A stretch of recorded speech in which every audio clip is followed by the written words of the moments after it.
Íslenska máltækniáætlunin er metnaðarfullt verkefni sem hefur að mörgu leyti sérstöðu þegar litið er til svipaðra verkefna erlendis. Áætlunin var vel undirbúin, meðal annars með því að skoða máltækniáætlanir og framkvæmd þeirra í öðrum Evrópulöndum með það markmið að læra af því sem vel hafði gengið og ekki síður kannski því sem betur hefði mátt fara. Það má kannski einkum nefna þrennt sem hefur vakið sérstaklega athygli þegar áætlunin hefur verið kynnt erlendis. Í fyrsta lagi umfang og breidd verkefnisins, en unnið er að þróun innviða innan 6 kjarnaverkefna í máltækni.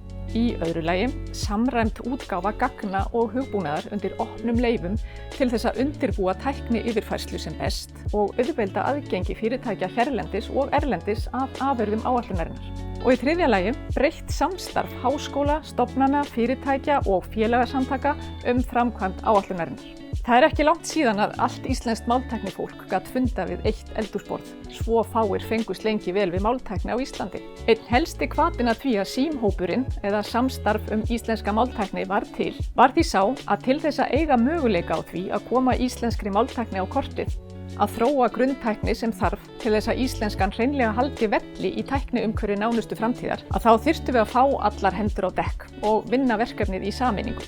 Við vildum nýta alla þá þekkingu og reynslu sem þegar var fyrir hendi á landinu og vinna að því að mynda þekkingarkjarna í máltækni sem víðast, bæði innan opinbera háskóla og stofnana og innan einkageirans. En símhópurinn hefur unnið síðan í október 2019 að framkvæmd máltækniáætlunar samkvæmt samningi við Almannaróm. Það hefur bæst hratt í hóp starfsfólks, sérfræðingar með fjölbreytta menntun að baki sem á háskólanemar mynda verkefnateymi. En nú starfa hátt í 60 manns við verkefnið, ýmist í fullu starfi eða hlutastarfi. Til þess að ná nauðsynlegri breidd í grunngögnum og grunnhugbúnaði til þess að hægt verði að nota íslensku í fjölbreyttum hugbúnaði er unnið að þróun innan 6 kjarnasviða. En það eru málföng, stóðtól, vélþýðingar, málrýni, talgreining og talgerving. Máltækni er mjög gagnadrifin tækni og því eru alls kyns gagnasöfn algjör grundvöllur fyrir þróun máltækni hugbúnaðar. Og hér má nefna textagögn, risastóra íslenska textamálheild sem heitir meira að segja risamálheildin, textamálheildir á íslensku og ensku til þess að þjálfa þýðingarvélar, gögn sem innihalda upplýsingar orð, til dæmis beygingar, merkingar og framburð, upptökur á tali til þess að þjálfa talgreina og talgerla, meðal annars risastóra talgagnasafnið Samrón sem tæplega 20.000 Íslendingar hafa talað inn á meira en 1.000.000 setningar gegnum sínar tölvur og síma. Og svo hágæða upptökur fyrir nýja íslenska talgerla sem fóru fram í stúdíói hjá RÚV. Nær allur máltæknihugbúnaður reiðir sig á ákveðna grunngreiningu á texta og slíkur greiningarhugbúnaður er þróaður undir merkjum stóðtóla. Allt frá því að greina einingar í textum, hvað eru orð til dæmis, yfir í málfræðilega greiningu stakra orða, flókna greiningu setninga og allt yfir í gríðarstór líkön byggð á tauganetum sem hjálpa til við að greina merkingarlegt samhengi.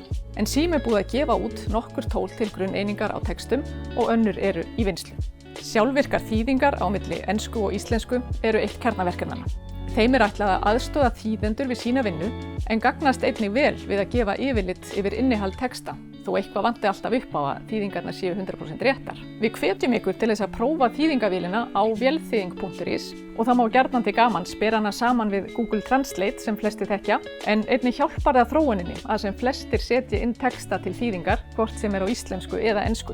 Málrýni hugbúnaður aðstoðar við textaskrif, leiðréttir stafsetningarvillur og málfræðivillur og gefur margs konar leiðbeiningar málfar. Og til þess að svona hugbúnaður nýtist sem best þarf að vera fyrir hendi þekking á því við hvaða atriði fólk þarf helst stuðning. Þess vegna hefur verið í gangi umfangsmikil gagnasöfnun og greiningavinna þar sem við skoðum texta frá ýmsum hópum, fullorðnum, börnum, fólki með lesblindu og fólki með íslensku sem annað mál. En hægt er að prófa núverandi útgáfu málrýni á síðunni yfirlestur.is. Til þess að við getum talað íslensku við tölvurnar og þær svarað okkur tilbaka, þá þarf að vera til talgreining og talgerving fyrir íslensku. Eins og áður sagði hefur mikil vinna farið fram við upptökur á gögnum fyrir taltækni og eru nú orðin til stór og fjölbreytt talgagnasöfn sem leggja grunninn að öflugri talgreiningu og mörgum mismunandi talgervilsröddum fyrir íslensku. Verið er að vinna að því að gera nýjar íslenskar talgervilsraddir aðgengilegar á Android-símum og þróun á almennum talgreini er langt komin. Hægt er að prófa frumgerð talgreinis á tal.ru.is. Nú, rúmlega 1,5 ári eftir að vinna við áætlunina hófst, búið að gefa út 35 gagnasöfn og hugbúnaðarpakka fyrir íslenska máltækni.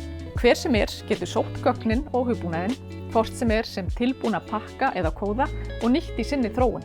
Samstarf hafið við að tengja þessar afurðir við notendahugbúnað í afmörkuðum tilraunaverkefnum, en sú vinna gefur okkur færi á að þróa innviðina áfram þannig að þeir nýtist á sem einfaldastan og aðgengilegastan hátt og að gæðin svari kröfum notenda. Í framhaldinu munum við leggja enn meiri áherslu á tækni yfirfærslu og hvetjum ykkur til þess að hafa samband. Hvort sem þið sjáið fyrir ykkur á þessari stundu að nýta máltækni í ykkar hugbúnaði eða einfaldlega hafið áhuga á að heyra meira máltækni og íslensku máltækni áætlunina, því máltækni framtíðin.